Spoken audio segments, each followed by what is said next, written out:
Hi Virgo, this is your full moon in Aries reading, and this is going to last you from full moon to full moon. This is October 2017, and this is going to be a general reading, and I'm going to be doing a Celtic cross. And this is just basically going to be telling you what information you need to know during this Aries full moon. Yeah, I know I'm late, and it is like 3 days after the full moon, but full moons are strong 3 days before and 3 days after, so it's still here. I do apologize for being late with yours. Alright, what messages do you have for Virgo during the... Oops, that one popped out. Alright, I can't shuffle anymore. Okay.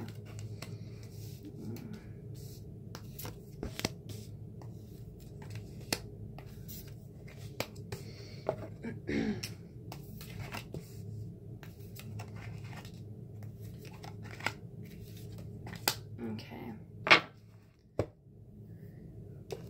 So situation, you have the Seven of Wands. It seems like you've been like really fighting.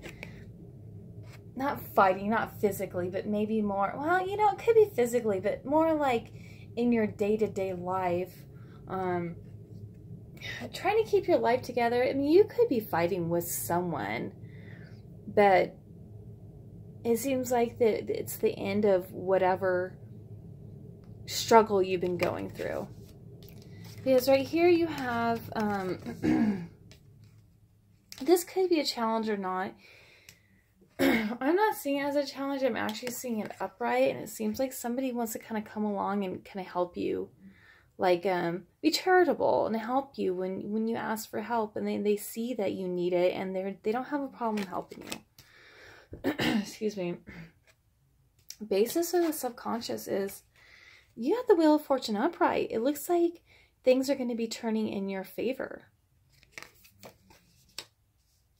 Your past, you got the Chariot. So past could be either, you know, this could be a Cancer sign that you were involved with. Or, whenever I see this, I always see this as being a good thing. But then sometimes I also see it as maybe rushing into a situation and you were not being cautious. Because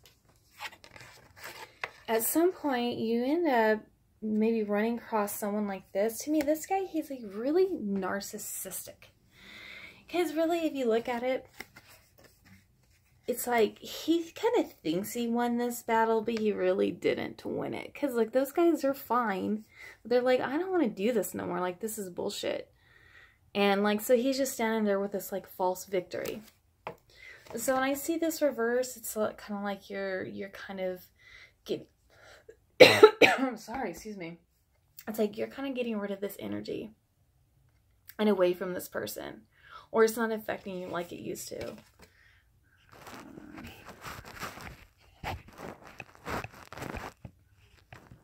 Just my camera here a little bit. All right, but I do want to clarify the five of Swords. Who is this Five of Swords? Do they feel like it's a person? Okay, so it's like a lack of balance. But also, let's clarify this Temperance card. Or that person has a lack of balance, and then you've just had to deal with it. Because they gave you a very unhappy family life. They made you freaking miserable. Clarify the Ten of Cups. And so it's like at one point you kind of felt like you were trapped. But you're really not, because you're coming out of it. You know, her bindings aren't very tight. If she wiggled, she'd get out of them. And if she took 1 or 2 steps forward, she'd be right out of that little false imprisonment that she has there. She probably just set up for herself, but she can totally just get out of it. So in the near future, you have the reverse Six of Wands, where it seems like you're not getting the victory, or I don't know if it's victory, but I'm kind of getting, what is the word I'm looking for? You're not getting acknowledged. Or you feel like you're not getting acknowledged, or you're not getting acknowledged for something that you should be acknowledged about. And so what is this? Clarify this. 6 of Wands for me. Knight of Cups. So it seems like, so for some Virgo, it's like maybe you're kind of waiting for somebody to come in with a love proposal, or you're just ready for some new love.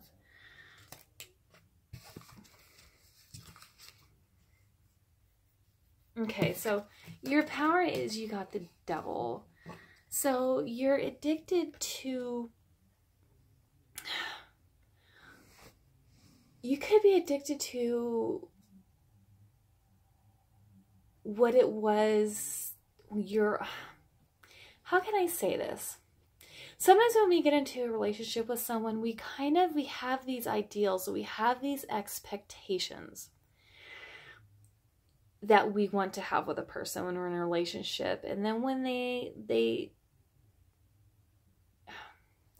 I lost track of what I was saying.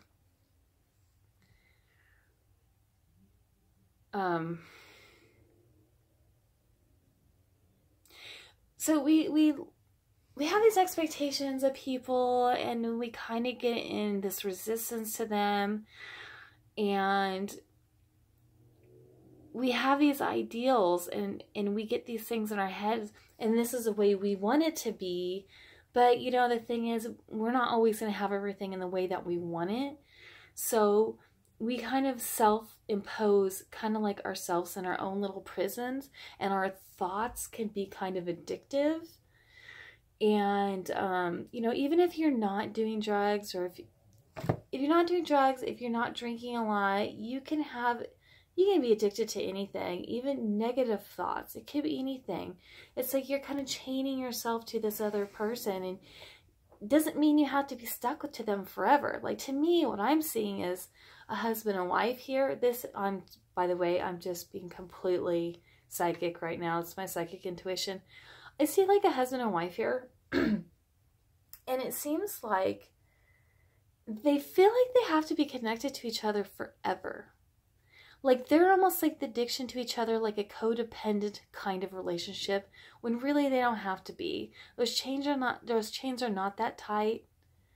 You know, they could slip them off their head and walk away, but you're still kind of in a self-proposed bondage where it's like, I see that like right up here, where you're going to be coming out of it, but you're still feeling bound to this other person. Sorry, my camera's not adjusting very fast. All right, I'm gonna put that down. All right, so external environment. So it looks like this is interesting because you have somebody who's helping you, because like this person is generous. And so externally, somebody has money, somebody's taking care of you, somebody cares. You're going to be fine. Financially, you're going to be fine. Maybe on your personal life, you're a little sad, but you know what? You're going to be fine as far as your finances go. All right. So hopes and fears. You're afraid you're going to lose hope. I don't think you've lost hope yet, but I think you're just afraid you're going to lose hope. And you're not...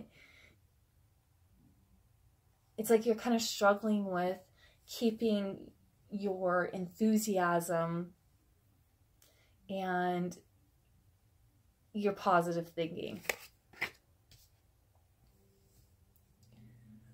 All right, so in the outcome, it's like kind of like you're not... It's a Two of Swords. Mentally, you're still kind of trying to work things out in your head. But let me clarify this Two of Swords. You're up. You're having such a hard time thinking about what it is you want to do. You're having a hard time sleeping. Or this relationship, it just kind of keeps you up at night. This relationship kind of keeps you up at night, keeps you restless. Okay. Now, you could be in a relationship with a Leo, but you just don't feel, or you just don't feel that strong right now. You don't feel like you can persevere. All right. Let me clarify this Strength card. Okay, now I'm also seeing this could be a Libra, or this could be you just not mentally, you're not, your thinking is not straight right now. That's something you're working on mentally. You're kind of trying to work through this situation. You're trying to work your way through this situation. This heart, you know, because this person up here, this narcissistic, extremely unbalanced person who made you so unhappy and made you just feel so trapped inside your own head, is doing this to you. It's like you've lost your confidence and you just, you don't even know how to make your own decisions anymore. So let me clarify this King of Swords, and then that'll be my last card. Oh, there's also, like, this is you. King of Pentacles. This is an earth sign. So you're definitely really out of balance. But I've been noticing that every time I pull an Ascended Masters card, and I swear to God, like, I'll get the reading, and the Ascended Masters card has, like, the answer, what it is that you should do. But I haven't seen this card yet, and this is, I mean, the first time I see it. Persistence. Okay, so it's saying don't give up. And I'm going to actually read from the book, because I like the explanations. Through persistent action and positive thinking, your dreams are manifesting into form. This is a time for you to stay persistent. Give any discouragement to, I don't know, Lug or something, and the angels who will buoy your faith and give you signs of your progress. You're almost there, so keep going. It may help to break large projects into smaller steps so that you'll feel the thrill of accomplishment with each step that you take. Persistence pays off. Stick with it. So this is saying you don't have to make the whole decision now. Really make a goal, and once you hit that goal, do the next goal, and then you will get to where you need to be. But, you know, changing the way you think and being able to think for yourself again, it takes time. And it's going to take time for you to get your confidence back. All right, Virgo, I hope you have a great rest of your month.